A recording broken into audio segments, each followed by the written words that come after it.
Hi guys! Welcome back po dito sa Gandara SRU channel. Andito na naman nga po ako ay nag-iisa ninyong nagmamagandang ka-digital weekends nagbabalik upang maghatid sa inyo ng panibagong update, latest happenings about po sa TVJ, mga balitang may kinalaman po sa Itbulaga at ganoon na rin sa loob at labas ng showbiz. Kaya naman, kung isa ka sa mga hindi pa nakaka-subscribe dito sa akin channel, maaari niyong pinutin na subscribe button na nandyan sa baba at pakidami po ng notification bell para maging updated at ma-notify po kayo every time na may bago po tayong videos.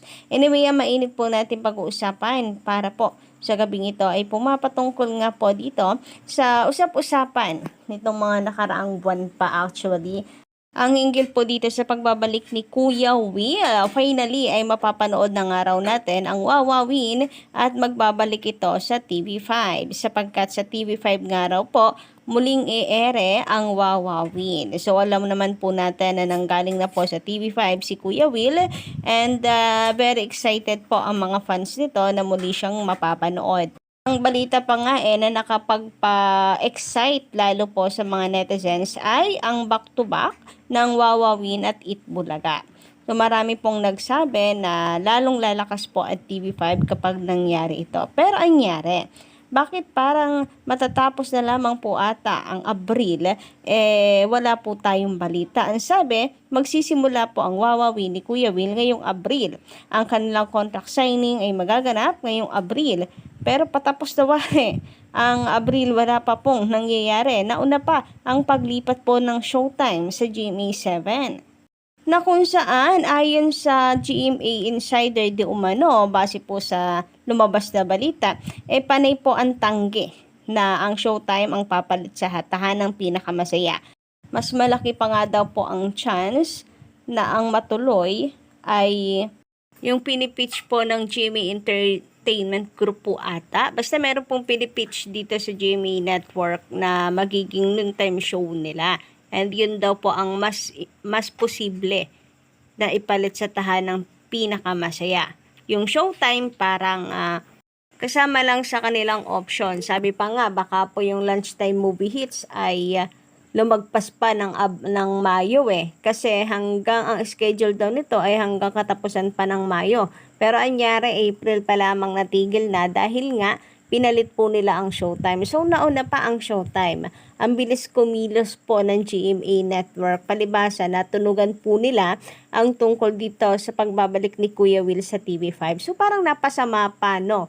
Ka-digital weekends ang maagang pag-aanunsyo. Inggil po dito sa Wawawin na mapapanood sa TV5.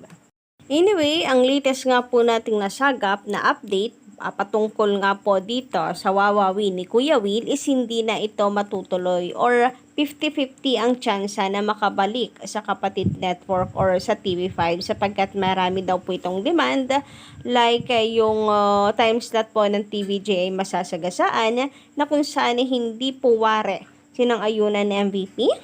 So basahin nga po natin mula sa report ng Kapatid Insider. Sabi po dito, KI News, tuloy pa nga ba ang napapabalitang pagbabalik ng controversial TV host comedian na si Kuya Willie or TV host comedian na si Willie Revillame sa TV5? Yan ang tanong ng maraming netizens dahil hanggang ngayon ay hindi pa rin umuusad ang dapat sanay contract signing sa pagitan ng kampo ni Revillame at ng TV5. Ayon sa source na nakuha ng Kapatid Insider, ilan sa mga dahilan ng hindi pag-usad ng negosasyon ay ang mga hinihiling na mga kondisyon ni Revillame. Isa raw rito ay ang paglagay sa programa nitong Wawawin sa 11 a.m. to 12:30 p.m. slot. Imbes na sa 5 to 6:30 p.m. na dating oras ito sa GMA7. O diba guys, kung totoo ang chika, parang malabo nga po ata yung maaprubahan kung 11 a.m. to 12:30 p.m. ang gusto ni Kuya Will sapagkat oras po yan ng Itbulaga So malalamon po niya ang oras ng Itbulaga, makakain niya. Ano sana kahit 10 to 11:30, yon umaga. Kasi 11:30 nagsisimula po ang EB, then 12 noon. Sa pagpapatuloy, ayon daw kay Revillame, mas nakikitaan daw niya ng posibilidad na matalo ang programang TikTok Lock ng GMA Network. Isa pa yan, yung TikTok Lock na yan, dahil nabubuhat nga po ito ng Showtime, panay po ang pagyayabang ng mga kapuso viewers. And niyayabangan po ang TV5 at ang TVJ na kesyo natatalo na daw ng TikTok Lock ang Itbulaga sa ratings. Pero naman ako nababasa na kaya naman pala daw ng TikTok Lock. Sana ito na lang ang binigyan ng chance ng GMA Network, hindi yung Showtime.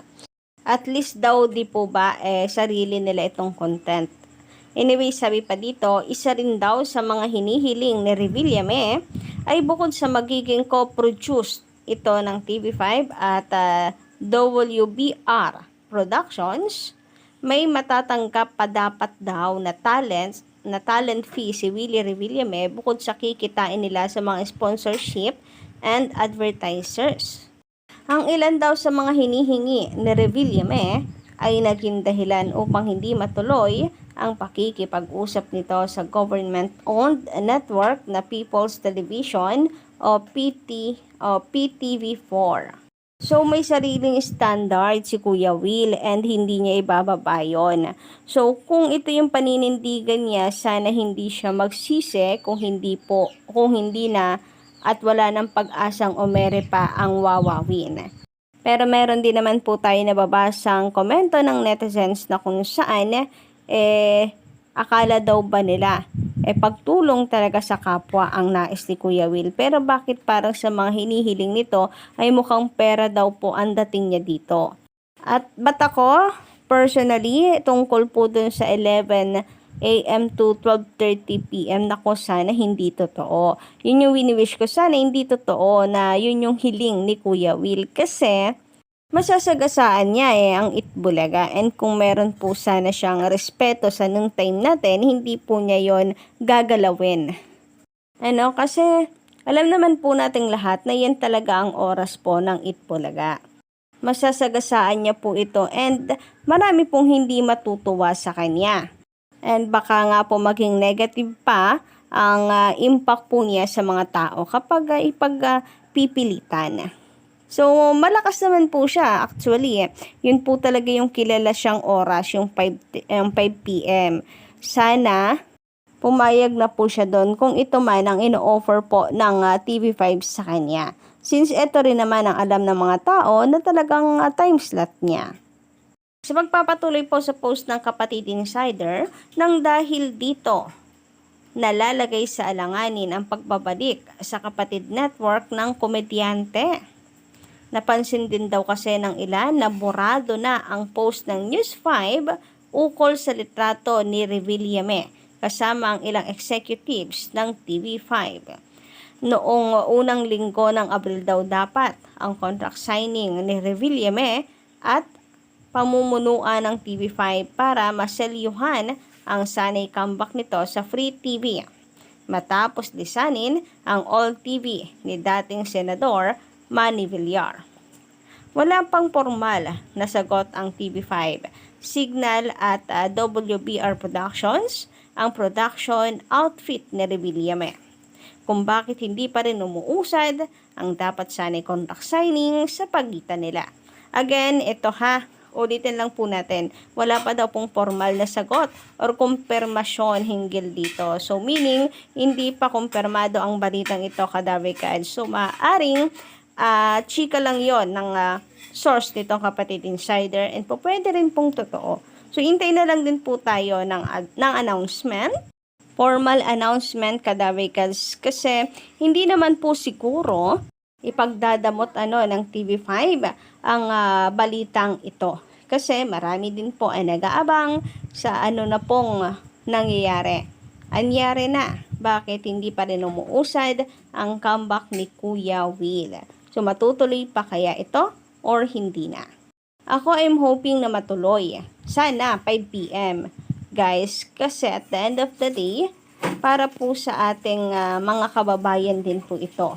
Mga tao rin po ang makikinabang sa pagbabalik ni Kuya Will kasi marami po ang kanyang matutulungan. So, yun lang po muna guys ang aking update sa gabing ito. Don't forget to click the subscribe button and notification bell for more updates.